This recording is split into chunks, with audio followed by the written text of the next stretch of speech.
உங்களுடன் ஸ்டாலின் அப்படின்னு ஒரு திட்டத்தை முதலமைச்சர் மு.க. ஸ்டாலின் திமுக ஆட்சி பொறுப்பேற்ற இந்த 4.5 ஆண்டு காலத்தில் நேரடியாக எந்த மக்கள் பணிகளும் நடக்கலையா? திமுக அரசு வெறும் வாக்கு வங்கிக்கான ஒரு கருவியாக பயன்படுத்துதா அப்படின்ற ஒரு எதிர்க்கட்சிகள் குற்றச்சாட்டுக்கு ஜெர்மனி, இங்கிலாந்து அப்படி 2 நாடுகளுக்கு முதலமைச்சர் மு.க. ஸ்டாலின் சுற்றுப்பயணம் போயிட்டு வந்தார். 15,500 கோடி அளவுக்கு. இதுக்கு முதலமைச்சர் நாங்கள் போகணும்னு அவசியமே கிடையாது. தலைமைச் செயலகத்தில் ஒரு அரசு அதிகாரி வச்சாலே இந்த 4.5 ஆண்டு காலம் ஏன் அதை செயல்படுத்தலை, தேர்தல் நெருக்கத்தில் ஏன் செயல்படுத்துகிறாங்க அப்படின்றது விளக்கம் தர வேண்டிய பொறுப்பு ஆளுங்கட்சியான திமுகவுக்கு இருக்குது. டிஎன் டாக்ஸ் நேயர்களுக்கு வணக்கம். நான் உங்கள் அரவிந்த்குமார். தமிழக அரசியல் களத்தில் அரசியல் கட்சிகள் எழுப்பக்கூடிய கேள்விகள் எப்போதுமே முக்கியமானது. குறிப்பாக ஆளுங்கட்சியை நோக்கி எதிர்க்கட்சிகள் எழுப்பக்கூடிய கேள்விகள் பார்த்திங்கன்னா வெறுமனே அது வேறு அரசியல் சார்ந்து மட்டும் பார்க்க முடியாது. பொதுமக்களுடைய கேள்விகளையும் எழுப்ப வேண்டிய கடமை எதிர்க்கட்சிகளுக்கு.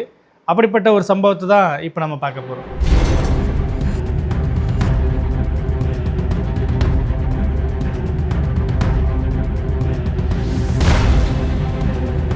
உங்களுடன் ஸ்டாலின் அப்படின்னு ஒரு திட்டத்தை முதலமைச்சர் மு.க. ஸ்டாலின் சமீபத்தில் அறிவிக்கிறார். அதாவது நேரடியாக உங்கள் பகுதியில் அரசு அதிகாரிகள் ஒன்று திரண்டு 20க்கும் மேற்பட்ட சேவைகளை நேரடியாக மக்களுக்கு தரது தான் இந்த உங்களுடன் ஸ்டாலின். உதாரணத்துக்கு உங்கள் பட்டா மாற்றுறதில், மகளிர் உரிமை தொகை பெறுவதில், இப்படி பல்வேறு விஷயங்களை நீங்கள் சம்மந்தப்பட்ட பிடிஓ ஆஃபீஸ்க்கு போய்ட்டு நீங்கள் பல்வேறு விஷயங்கள் செய்ய வேண்டியிருக்கும்.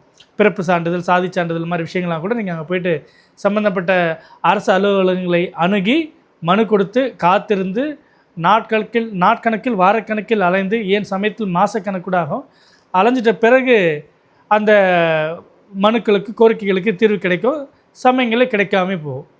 இதை உடைத்து நேரடியாக மக்களுடைய வீடுகளை தேடி அவங்க இருக்கக்கூடிய பகுதியிலே ஒரு முகாமை நடத்தக்கூடிய ஒரு திட்டம்தான் உங்களுடன் ஸ்டாலின். அந்த முகாமப்போ அங்கே இருக்கிற மக்கள்லாம் ஒன்று திரண்டு அவங்களுடைய அரசு சார்ந்த விஷயங்களை மனுக்களாக கொடுத்து கையோட தீர்வு பெற்றுக்கொள்ளலாம் அப்படின்றது இந்த திட்டத்துடைய சாராம்சம். சிறப்பாகவே நடந்துட்டு தான் வருது. இல்லை எதிர்க்கட்சி எழுப்பக்கூடிய கேள்வி, அதிமுக போய் சொல்ல எடப்பாடி பழனிசாமி எழுப்பக்கூடிய கேள்வினா 2 முக்கியமான கேள்விகளை எழுப்புறார். ஒன்று, இதற்கு முன்பாக, அதாவது நீங்கள் தமிழ்நாடு முழுக்கும் சுற்றுப்பயணம் மேற்கொண்டு மக்கள்கிட்ட கோரிக்கை மனுக்களை ஒரு காலத்தில் வாங்கினீங்களே, கிட்டத்தட்ட 1,17,00,000 கோரிக்கை மனுக்கள் வந்ததாக சொன்னீங்க. அதில் 1,12,00,000 மனுக்களுக்கு நாங்கள் தீர்வு கண்டுட்டோம்னு வேறு சொன்னீங்க. இப்போ 5 லட்சம் மனுக்கள் இன்னும் சேமித்து வச்சுருக்கீங்களா? தகுதியான மனுக்களாக இருந்தும் அதற்கு தீர்வு காணப்படலையா அப்படின்ற ஒரு கேள்வியை எழுப்புறார். அதே போல் உங்களுடன் ஸ்டாலின் அப்படின்ற முகாமில் ஒவ்வொரு பகுதியிலையும் மக்கள் ஒன்று திரண்டு ஏராளமானவர் குமிகிறாங்களே. அப்படின்னா திமுக ஆட்சி பொறுப்பேற்ற இந்த 4.5 ஆண்டு காலத்தில் நேரடியாக எந்த மக்கள் பணிகளும் நடக்கலையா? அரசாங்க பணிகள் எதுவும் நடக்கலையா? மக்களுக்கான தேவைகள் எதுவும் பூர்த்தி செய்யப்படலையா? அதனால தான் இந்த உங்களுடன் ஸ்டாலின் திட்ட முகாமுக்கு மக்கள் சாரையாக படையெடுக்கிறாங்களா அப்படின்றது ஒரு கேள்வியாக இருப்பார். இன்னொரு கேள்வியை ஒப்பீடுக்கு குறிப்பிட்றாரு. திங்கட்கிழமை தோறும் மாவட்ட ஆட்சியர் அலுவலகங்களில் குறை தீர்க்கும் முகாம்கள் நடப்பது வழக்கம். அப்போ அதில் போயிட்டு கலெக்டர் ஆஃபீஸில் கோரிக்கை மனு கொடுப்பாங்க. எல்லா விதமான கோரிக்கை மனுக்களும் வரும். அதன் பேரில் நடவடிக்கை எடுக்கப்பட்டிருந்தால், அந்த கோரிக்கைகள் தீர்க்கப்பட்டிருந்தால், இப்பொழுது உங்களுடன் ஸ்டாலின் திட்ட முகாமில் இத்தனை பேர் திரண்டு வருவாங்களா, இத்தனை பேர் கோரிக்கை மனுக்களோடு நிற்பாங்களா? அப்போ இது எதை காட்டுது அப்படின்னா, 2026 சட்டமன்ற தேர்தல் வர இருக்கு இல்லையா, அந்த தேர்தலை ஒட்டி அதற்காக மக்கள்கிட்ட ஒரு வாக்குகளை கவரக்கூடிய ஒரு யுக்தியாக இந்த உங்களுடன் ஸ்டாலின் ஸ்கீமை திமுக அரசு கொண்டு வந்திருக்கா அப்படின்றது அதிமுக போச்சு எடப்பாடி பழனிசாமி கேள்வியாக இருக்குது. ஏன்னா இப்போ வாங்கக்கூடிய மனுக்கள் உடனடியாக தீர்க்கப்படும் போது இந்த டிசம்பர், இந்த ஜனவரி, பிப்ரவரிக்குள்ளே தேர்தல் ஆணையம் தேர்தல் தேதியை அறிவிப்பதற்கு முன்னம் வரைக்கும் இது நடக்கும்போது மக்கள்கிட்ட இம்மீடியட்டாக நம்மளுடைய ரோடு மேட்டரை சரி பண்ணாங்க, நம்மளுடைய பிறப்பு சான்றிதழ் மேட்டரை சரி பண்ணாங்க, ரேஷன் கார்டு பிரச்சனையை சரி பண்ணாங்க, நம்மளுடைய மகளிர் உரிமை தொகை ஸ்கீம் உடனடியாக நம்ம இம்ப்ளிமெண்ட் பண்ண நம்மளை ஆட் பண்ணிட்டாங்க, இப்படியான விஷயங்கள் நினைவுக்கு வரும்போது அது வாக்குகளாக கன்வெர்ட் ஆகும். அதனால தான் இந்த விஷயத்தை பண்ணுறாங்க. 4.5 ஆண்டு காலம் சும்மா இருந்துட்டு, ஏன்னா 500க்கும் மேற்பட்ட தேர்தல் வாக்குறுதிகளை கொடுத்து தான் திமுக ஆட்சிக்கு வந்தது. சமீபத்தில் அமைச்சர் தங்கம் தென்னரசு சொல்லும்போது கூட 390 லட்சம் வாக்குறுதிகள் நாங்கள் நிறைவேற்றியிருக்கோம் அப்படின்ற மாதிரி அவர் சொல்லியிருந்தார். அப்படின்னா கூட இன்னும் எத்தனை தேர்தல் வாக்குறுதிகள் நிறைவேற்றப்படாமல் இருக்குது?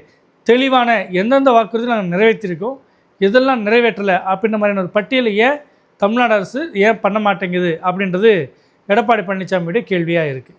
சமீபத்தில் கூட திருப்புவனம், சிவகங்கை மாவட்டம் திருப்புவனம் பக்கத்தில் வைகை ஆற்றுல இந்த உங்களுடன் ஸ்டாலின் திட்ட முகாம்கள்லாம் ஆற்றுல மிதந்துட்டு வந்தது. அங்கே இருக்கிற பொதுமக்களை திரண்டு பார்க்கும்போது இப்போ தான் நம்ம இந்த மனு கொடுத்துட்டு வந்தோம், இப்போ ஆற்றுல மிதந்துட்டு வருது அப்படின்ற மாதிரியான விஷயங்கள்லாம் பெரிய சர்ச்சையாச்சு. அப்போ இந்த உங்களுடன் ஸ்டாலின் இந்த திட்ட முகாமை திமுக அரசு வெறும் வாக்கு வங்கிக்கான ஒரு கருவியாக பயன்படுத்துதா அப்படின்ற ஒரு எதிர்க்கட்சிகள் குற்றச்சாட்டுக்கு பதில் சொல்ல வேண்டிய பொறுப்பு திமுக அரசுக்கு இருக்கின்றது மறுக்க முடியாத ஒரு உண்மை தான். ஒருவேளை நாங்கள் நல்லா தான் செய்கிறோம், நன்மைக்காக திட்டங்கள் வகுக்கப்பட்டிருக்கு அப்படின்னா அதை பட்டியலிடலாம். எதிர்க்கட்சிகள் மக்களுடைய கேள்விகளை சேர்த்து எடுப்புறாங்கன்றப்போ அதுக்கு பதில் சொல்ல வேண்டிய தார்மீக உரிமை ஆளுங்கட்சிக்கு உண்டு.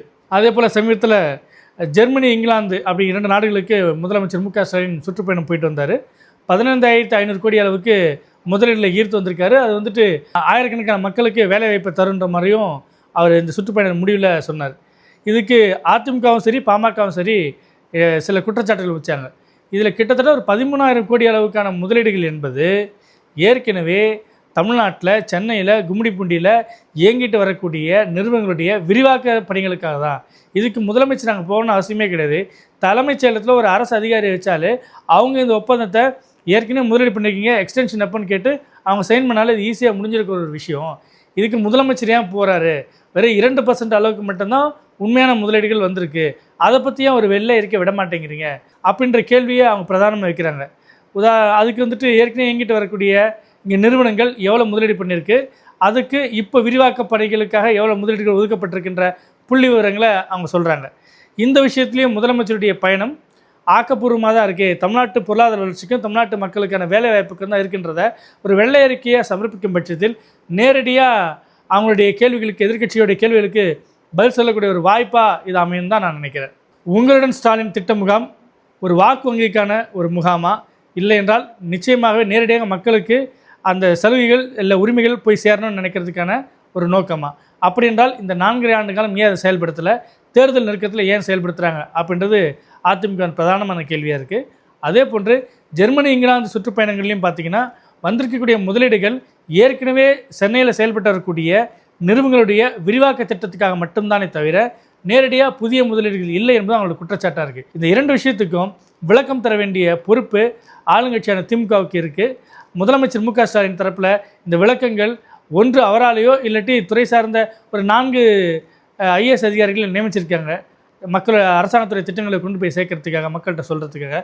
அவர்கள் வாயிலாகவோ வெளியிடப்பட்டால் இந்த கேள்விகளுக்கு ஒரு பதில் கிடைக்கும் அப்படின்னு நம்ம நம்பலாம். இது போன்ற நுணுக்கமான அரசியல் சார்ந்த பதிவுகளை நம்ம டிஎன் டாக்ஸ் யூடியூப் சேனலில் தொடர்ந்து பாருங்கள். நன்றி, வணக்கம்.